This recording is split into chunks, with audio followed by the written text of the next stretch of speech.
কৃষক পরিবারের পক্ষ থেকে বন্ধুদেরকে আন্তরিক শুভেচ্ছা অভিনন্দন জানিয়ে আজকে নতুন একটি পর্ব শুরু করব। আজকের পর্বে যে বিষয়টি নিয়ে আলোচনা করব সেটি হলো একটি মাইক্রোনিউট্রিয়েন্ট, গাছের একটি অনুখাদ্য, পপুলার অনুখাদ্য, বাজার মূল্য অনেকটাই কম, ফল অত্যন্ত চমৎকার, যা কল্পনার বাইরে। এই অনুখাদ্য সম্পর্কে, এই মাইক্রোনিউট্রিয়েন্ট সম্পর্কে অনেকেই জানেন। মাইক্রোনিউট্রিয়েন্টের প্রথমতম কাজ আমরা যেটা জানি সেটা হলো গাছ যখন পরিপূর্ণভাবে সালোক সংশ্লেষে ব্যর্থ হয় অথবা মাটিতে পর্যাপ্ত পরিমাণ অনুপাতগুলো থাকে না, যেমন ক্যালসিয়াম, ব্রোন, জিঙ্ক, সালফার, এই ধরনের জিনিসগুলো যখন মাটিতে পর্যাপ্ত পরিমাণ থাকে না, গাছ যখন মূলরোম দ্বারা ওইগুলো শোষণ করতে চায় অথচ পায় না, তখন সালোক সংশ্লেষ বিঘ্ন ঘটে, যার ফলে গাছ কখনো ফুল ফেলে দেয়, মানে পর্যাপ্ত পরিমাণ ফলের ভারসাম্য গাছ হারিয়ে ফেলে, যার জন্য ভারসাম্য রাখতে পারে না, ফুল পড়ে যায়, ফ্যাকাশে বর্ণ ধারণ করে, সঠিক যে সবুজ সতেজ ভাব সেটা গাছের ভিতরে থাকে না। দ্বিতীয়ত, নতুনভাবে যে উদ্ভিদ হরমোন তৈরি করে ফুল ফোটাবে সেই ক্ষমতাটাও গাছের থাকে না, ফলে ফুলের সংখ্যাও কমে যায়।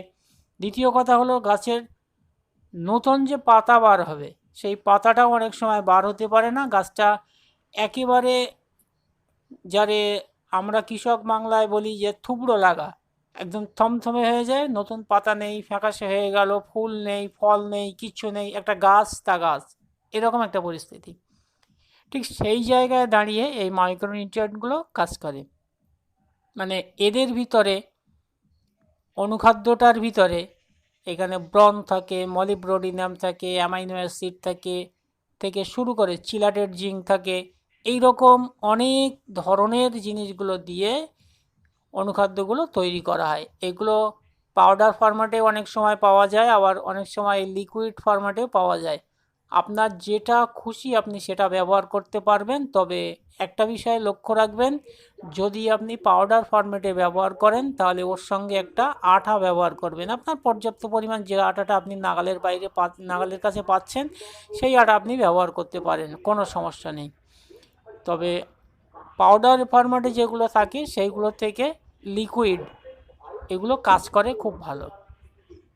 তো আমরা আজকে যে ফরম্যাটটা দেখাচ্ছি লিকুইড, এটা অ্যারিজের অ্যাকোয়াকল। এই অ্যাকোয়াকল আমরা এতক্ষণ ধরে যে বিবরণ দিয়ে এসেছি সেই ধরনের গুণ সম্পন্ন একটি ঔষধ, এর ভেতরে এত কিছু জিনিস পাওয়া যাবে। আর দাম খুব বেশি না, অল্প দামের ভিতরে। অনেকেই হয়তো ভয় পেতে পারেন যে দামগুলো হয়তো বেশি হতে পারে। আপনার ছাদ বাগানে আপনি ব্যবহার করতে পারেন, আপনার সবজি খেতে আপনি ব্যবহার করবেন, আম, জাম, লিচু যেখানে খুশি আপনি সেখানে ব্যবহার করতে পারেন। খুব অত্যন্ত ফলশ্রুতি একটি এই মাইক্রোনিউট্রিয়েন্ট। এটা হলো অ্যাকোয়াকল, অ্যারিজের তৈরি করা। এর প্রয়োগবিধি, আপনি যতই কম দেন, মোটামুটি প্রতি লিটারে ওই 3 ml মতো দেবেন। আর অত্যাধিক পরিমাণে আপনি যত খুশি দিতে পারেন, কোনো সমস্যা নেই। 3 থেকে 4, 5, 6 আপনি দিতে পারেন, কোনো সমস্যা নেই। তবে লক্ষ্য রাখবেন, এই ধরনের জিনিসগুলো স্প্রে করার সময় এর সঙ্গে কোনো ফাঙ্গিসাইড না মেশানো উত্তম। আর দ্বিতীয় কথা হলো, এর সঙ্গে কোনো হরমোন না মেশানো উত্তম। এই হরমোন এবং ফাঙ্গিসাইড দুটো ব্যতীত আপনি একটা কীটনাশকের সঙ্গে এটা স্প্রে করতে পারেন, কোনো সমস্যা নেই, দুর্দান্ত রেজাল্ট আসবে, এতটুকু আশা করছি। তাহলে আমরা সতর্কতা বলবো, এই অ্যাকোয়াকল ব্যবহার করুন, আর অ্যাকোয়াকলের মতন যেটাই আপনি ব্যবহার করুন তার সঙ্গে আপনি কোনো একটা কীটনাশক স্প্রে করবেন, কোনো অসুবিধা নেই। আর সংক্ষিপ্ত মাথায় রাখবেন যেন কোনো ফাঙ্গিসাইড অথবা কোনো হরমোন, উদ্ভিদ হরমোন, এই দুটো জিনিস এর সঙ্গে মেশাবেন না। আর এর প্রয়োগ মাত্রা বললাম 3 থেকে শুরু করবেন, 4, 5, 6 আপনার পর্যাপ্ত, যতটা দিলে আপনার মনে তৃপ্তি হয় আপনি দেবেন। তবে স্প্রের পদ্ধতির একটু খেয়াল রাখবেন, যদি আপনি 3 ml কিংবা 4 ml প্রতি লিটার পানিতে স্প্রে করেন তাহলে গাছটাতে পর্যাপ্ত পরিমাণে দেবেন। আর যদি 5-6 ml ব্যবহার করেন প্রতি লিটার পানিতে তাহলে গাছটাকে হালকা পরিমাণে স্প্রে করবেন, পাতাটাতে যেন গাছটা ধরে রাখে। তাহলে অবশ্যই আমরা বলবো যে এটা খুব ভালো রেজাল্ট দেবে। আর সময়টার দিকে খেয়াল রাখবেন, প্রখর রৌদ্রে এটা ছড়াবেন না দয়া করে, কারণ এই প্রখর রৌদ্রে এটা ছড়ালে এর কোনো কাজ হবে না। এটার অত্যন্ত ফলদায়ক টাইম হলো বৈকালবেলা অথবা সকালবেলা। মানে আপনি সকালে স্প্রে করবেন, রৌদ্র হবার আগে আপনার গাছটা শুকিয়ে যাবে এটা।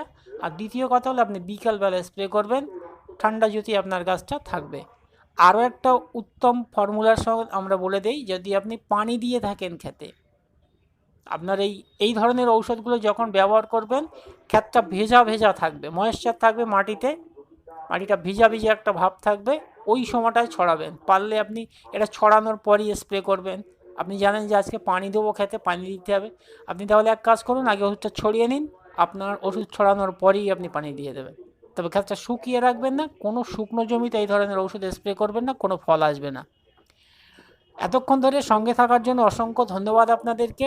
দেখা হবে পরবর্তী নতুন কোনো আপডেট নিয়ে আপনাদের সঙ্গে। ততক্ষণ ভালো থাকবেন। আর শেষবারের মতো আবার একটি আবেদন আপনাদের কাছে রাখছি, যারা আমাদের চ্যানেলে আজকে নতুন এসেছেন তারা অবশ্যই চ্যানেলটা সাবস্ক্রাইব করে পাশে থাকবেন। আর যারা এই ধরনের ভিডিও দেখতে পছন্দ করেন, যারা আমাদের ফেসবুক থেকে দেখে আসছেন, তারা আমাদের ফেসবুক পেজ নার্সারি কৃষক পরিবার পেজটাকে ফলো করবেন। আর ছোট্ট একটি রিকোয়েস্ট, যেটা সবাই বলে আমরাও বলছি, যে যদি এর পরে আপনাদের কোনো ইনফরমেশান জানার থাকে, কোনো প্রশ্ন জেগে থাকে ভিডিও দেখার পর, তাহলে অবশ্যই কমেন্ট সেকশানে এসে আপনার মন্তব্য প্রশ্নের মাধ্যম দিয়ে জানাবেন। যে এই ভিডিওটা দেখে আপনার যদি কিছু বলার থাকে, জানার থাকে, আপনি অবশ্যই কমেন্টের মাধ্যমে জানাবেন। বিগত দিনে যেরকম আপনাদের পাশে ছিলাম, আগামী দিনেও থাকার চেষ্টা করব।